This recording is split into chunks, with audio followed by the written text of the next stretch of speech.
يعني كام المهر؟ المهر صديبو. كاين اللي تقول لك جيب لي طاكوس. كام يعني صديبو دي ايه؟ بعد المليار ولا قبل المليار؟ صديبو ايه؟ هو ايه صديب؟ يعني ايه صديبو دي؟ صديبو معناتها كل وحده وكيفاش، اختلاف. بكيفها يعني. يعطيك الصحة. صديبو يعني بكيفها. كاين اللي تجيب لها الطاكوس تقول لك مرحبا، وكاين اللي لازم طاووس. اجيب لها طاووس منين انا؟ طاكوس. طاكوس ايه؟ طاكوس واحد الاكله جزائريه معروفه تقدر دير بها كل شيء.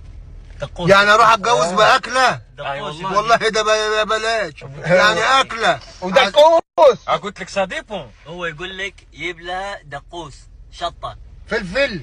طاكوس يعني طاكوس ايه؟ انا يا ابني عايز اتجوز يا ابني، مش عايز يا ابني اروح افتح مطعم، انا عايز اتجوز. طاكوس ايه؟